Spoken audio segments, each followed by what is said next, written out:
आप देखेंगे बार बार नीट को लेके हम लोग प्रेस कॉन्फ्रेंस भी कर रहे हैं। पूरे देश भर में हमारा पूरा छात्र संगठन कांग्रेस पार्टी सड़कों पर भी है, प्रदर्शन भी कर रही है। लेकिन बार बार हमें प्रेस कॉन्फ्रेंस करना इसलिए भी जरूरी है कि आप देखेंगे रोज मीडिया खबरों के माध्यम से वो कुछ ना कुछ हमारे खुद के जो हमारे नेटवर्क हैं, कोचिंग एकेडमी के जो हमारे साथी जो प्रोटेस्ट कर रहे हैं, जो नीट के छात्र प्रोटेस्ट कर रहे हैं, उनके माध्यम से डेली नए नए खुलासे हो रहे हैं।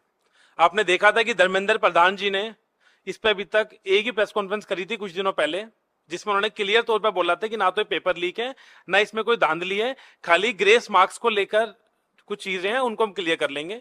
तो सुप्रीम कोर्ट ने उसमें क्लियर कर दिया था, ग्रेस मार्क्स वाले बच्चों को दोबारा चांस देने की बात करी थी। उसमें हम सुप्रीम कोर्ट का बहुत बहुत स्वागत करते हैं।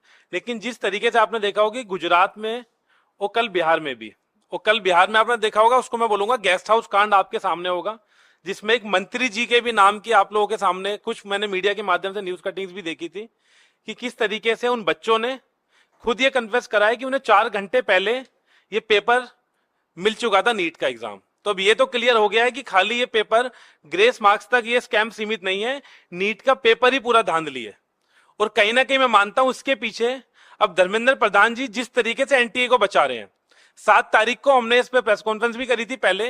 तो जब पहली प्रेस कॉन्फ्रेंस हमने करी थी, हमने पहले ही ये मांग रखी थी, कांग्रेस पार्टी ने भी, एनएसवाई ने भी, कि इमीडिएटली एनटीए के ऊपर जांच शुरू करी जाए। और वो जांच सुप्रीम कोर्ट के रिटायर्ड जज की निगरानी में या करंट जज की निगरानी में, सीबीआई के जो आला अधिकारी हैं उनकी निगरानी में जांच शुरू करी जाए। तो उसके अगले दिन जांच तो शुरू हुई। पहली बार ये देखने को मिला कि एनटीए पर जांच हो रही है और उस जांच की जो अध्यक्षता कर रहे हैं वो एनटीए के खुद के एम्प्लॉय हैं, जो पदाधिकारी हैं, वही अपनी जांच कर रहे हैं। इसका मतलब ये, अगर मैंने चोरी करी है तो मैं अपनी जांच खुद कर रहा हूं।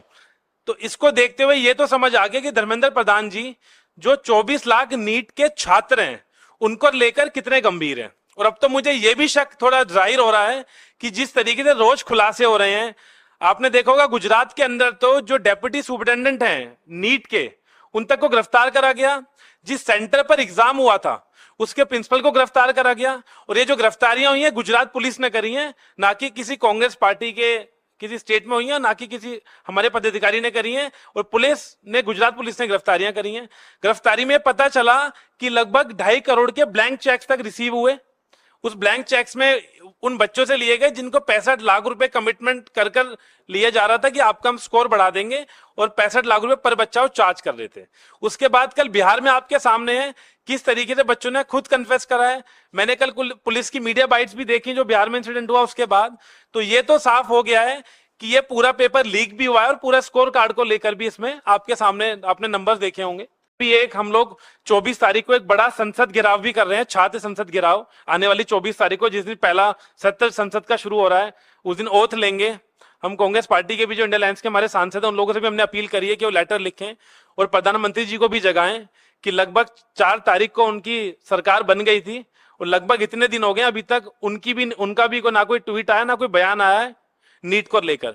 वो बार बार जब एग्जाम होता है उससे पहले परीक्षा पे बहुत चर्चा करते हैं हर साल।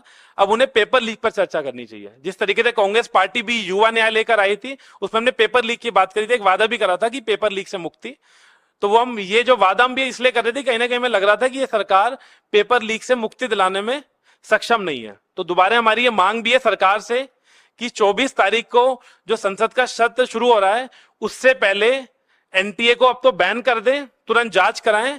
और नीट का जो एग्जाम है, पहले हम सिर्फ जांच की बात करते थे, लेकिन जिस तरीके से चीजें सामने आई हैं कि गुजरात में गिरफ्तारी, कल बिहार में तो पूरा क्लियर ये समझ भी आ गया कि इस तरीके से वो गेस्ट हाउस बुक करा गया, उन बच्चों ने खुद ये कन्फेस करा है, पुलिस ने जांच के माध्यम से बताया है।